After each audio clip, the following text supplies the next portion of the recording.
Hi, folks. Mirko Goich here. By now, you've heard about order-driven planning.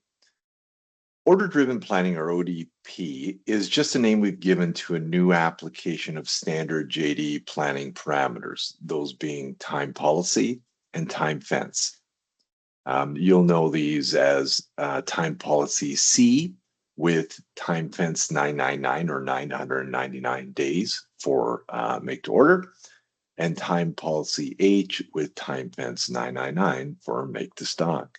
So you might ask, why a new configuration?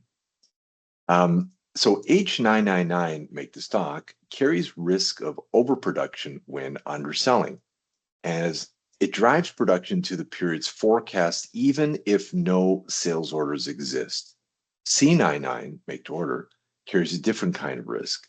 It only uses sales orders, customer demand, only triggering MRP or material buying visibility after sales orders have been submitted. It does not use forecasts to generate MRP at all. This can lead to a very short purchase turnaround in some cases. We can combine the intent of these legacy configurations under ODP, or Time Policy C, which focuses on sales orders, and align the time fence. Instead of 999 days, we align it to the demonstrated lead time for the item, say 5 days, 10 days, so on. This new combination will use sales orders within the demonstrated customer sales order lead time, while also allowing MRP for purchasing using forecasts. So I want to highlight one key factor within this shift. And I'll use this visual briefly here, but then I'll actually show you in JD. So H999, or make to stock on left, always remembers unconsumed forecast. So it asks planners to make to the original forecast, even if underselling, which can lead to aging. So if this is the period, the beginning to the end, and we're, let's say, midway through, even if there's no sales or sales orders in the past, JD will remember the original forecast, decrement inventory, and then use forecasts in the future as well. ODP, on the other hand, say for an item set up as C10, 10 days, it ignores past forecast.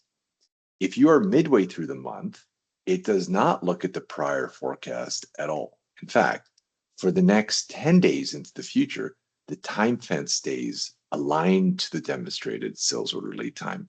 JD will only use in-house orders, sales orders, as this is within the time fence set to focus on sales orders.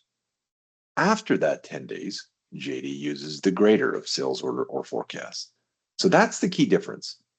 Under ODP, once a forecast is passed, like this orange section here, it's gone, never to be seen again. Then it looks at sales orders, this middle section, aligned to the sales order lead time, and then the green, going forward, uses both, whatever is larger. Now in JD, let's look at it side by side. So this is a screenshot of JD. In this case, you're looking at make stock on the left, H999. There's been no sales month to date. In this snapshot, today is March 24th.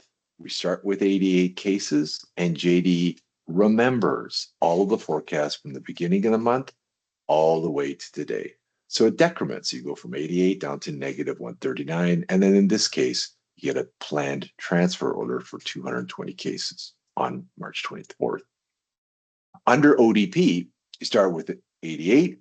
JD completely ignores any forecast that's passed. And so you can see nothing changes. You start with 88, you end with 88.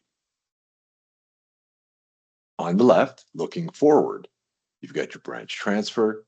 Immediately, JD sees the next forecast and decrements. And it decrements and plans out another transfer, and so on. Under ODP, remember, we've ignored all the prior forecasts. We sit at 88 on hand.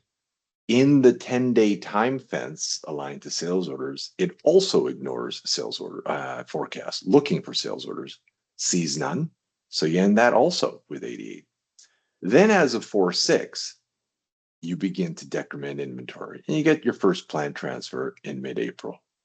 So pretty big difference in this extreme case of underselling where on the left, the old legacy approach, factory would have made about 300 cases, whereas under ODP, no production would have been made, and the first planned transfer is in mid-April. So practically, what's the difference you'll see under ODP?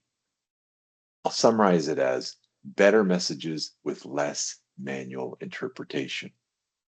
The shorter your time fence, the more future forecasts will influence your messages.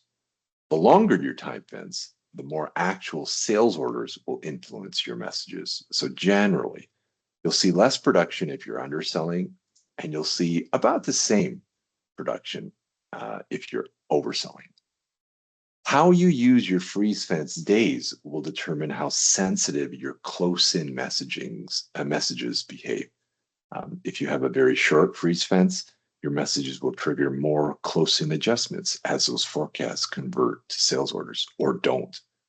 If you have a really long freeze fence, your messages will be more stable or quiet close-in. So in both cases, the further you go out, the closer the order messages will appear. They'll be about the same way out into the future as things net out. So all in all, you'll get better close-in messages with less manual interpretation. Please reach out if you have any questions. We'll talk soon. Thanks. Bye-bye.